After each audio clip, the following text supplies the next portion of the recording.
And welcome back to the channel. So we're continuing the run through the questions I asked my further mathematicians. So if you didn't hear the first video, it really is me trying to check they've got the basic skills. The idea here is not to ask them super difficult questions.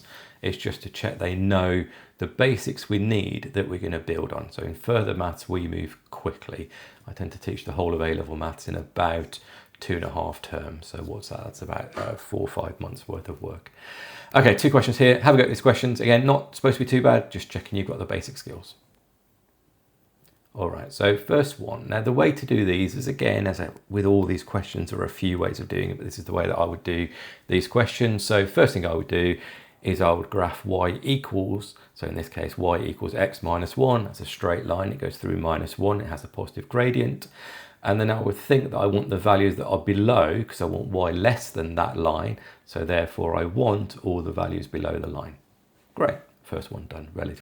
Next one, I want all the values that are greater than x squared plus 1. Now, at this stage, doing something like further maths, this should not be a problem at all, but just to run through it quickly. So x squared is a positive parabola, so far so good, which means that y equals x squared plus 1 is that positive parabola raised up by 1.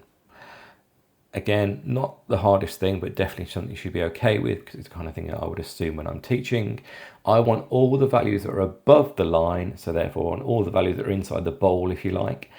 So therefore the answer to this one is going to be this shape here. Not a terrible set of questions, not too bad at all. There is something I've missed, actually. I do want to make sure I've highlighted it. So you would get 4 marks for this, that is fine. But some of you, quite rightly, have been taught that the difference between the less than or equal to or greater than means that you should ideally have a dotted line. So because I do not want to include the line x squared is greater than 1, technically that should be a dotted line. Next question.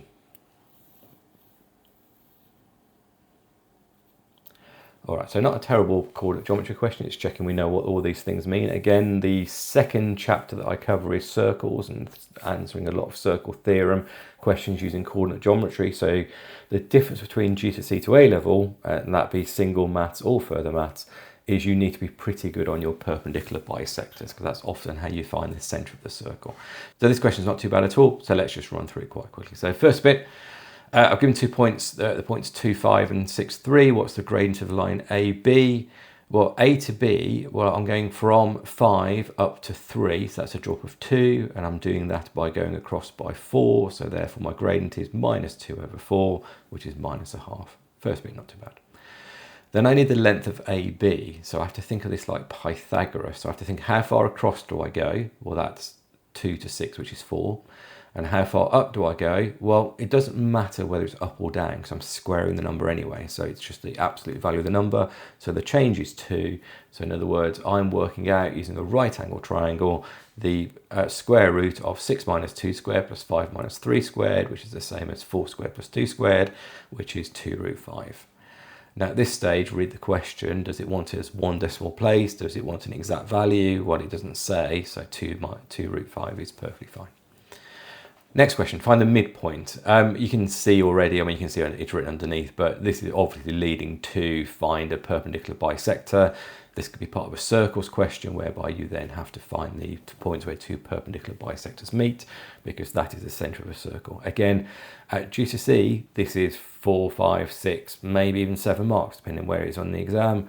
At A-level, it's just 1 or 2 marks building up to the final part of the questions. Okay, point 3, midpoint. So the midpoint is going to be the average of the x values, the average of the y values, so 2 plus 6 over 2, 5 plus 3 over 2, and that's going to give you 4, 4.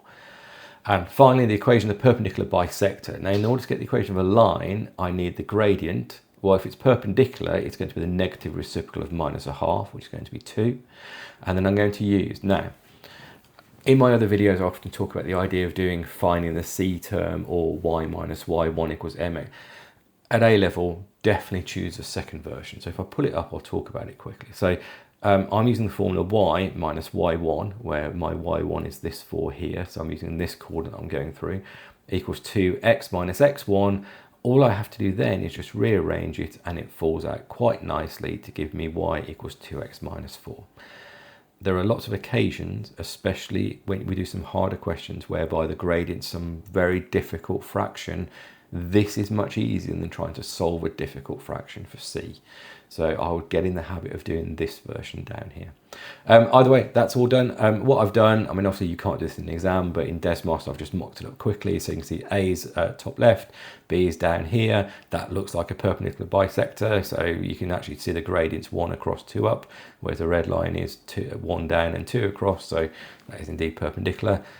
Question done. Do leave a comment, like the video, and subscribe to the channel. As I say, the questions don't get harder in difficulty order, but the last 2 questions are definitely a challenge. Thanks all.